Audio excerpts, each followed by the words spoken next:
Quand je vous parle de ces idées qui sont nuisibles, je vous l'ai déjà dit, les Niamsi, Seba, Yap, d'ailleurs, on n'entend plus Kémy Seba, right? Donc, Yam, tout ça, nuisible. La dernière sortie de Franklin Niamsi, où il nous explique que oui, voilà la preuve que Issa Chiroma fait partie du système, il a été exfiltré par le système au Nigeria, puis il sera exfiltré avec le système, encore une fois, LDPC, on l'a exfiltré en Gambie. Tout ça dans l'objectif d'avoir une place au gouvernement. Ouais, des gens en réalité qui le connaissent, je vous l'ai déjà dit, ils ne connaissent ce Cameroun que dans les livres. Ils n'ont aucune compréhension profonde des dynamiques sociopolitiques du Cameroun et régional. Donc, lui, dans son esprit, Franklin Lapsi, c'est que Issa Chiob a fait tout ceci pour le compte du gouvernement RDPC. Dans l'espoir de ne pas être président, hein. Donc il risque sa vie comme ça et la vie des gens. Dans l'espoir de ne pas être président, mais de réavoir un poste ministériel.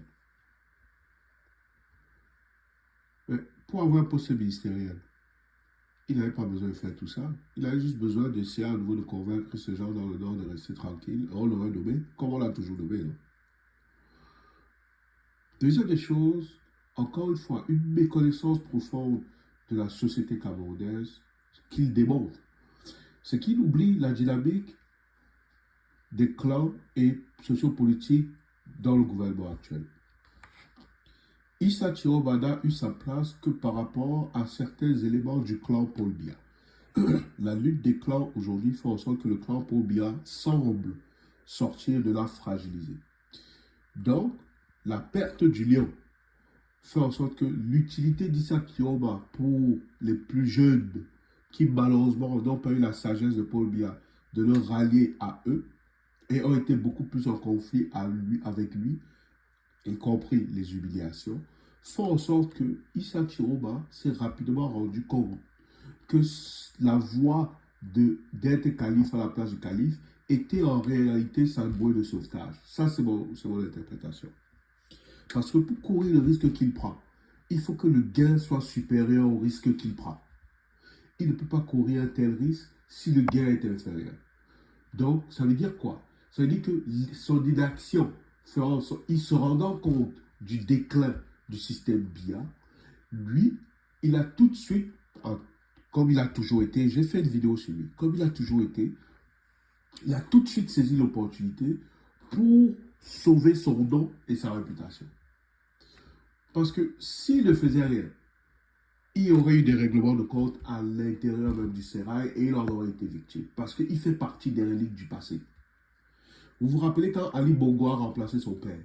Il y a beaucoup de gens de l'époque de son père, Omar, qui ont payé le prix du changement. Les gens ne sont pas fous. Il n'y a que des illuberlus, des gens qui sont déconnectés de la réalité pour ne pas reconnaître ce genre de choses. Donc, il y a eu ce changement de garde qui a entraîné le remplacement de la vieille garde dont certains ont été ruinés. Donc, ça, il faut le comprendre.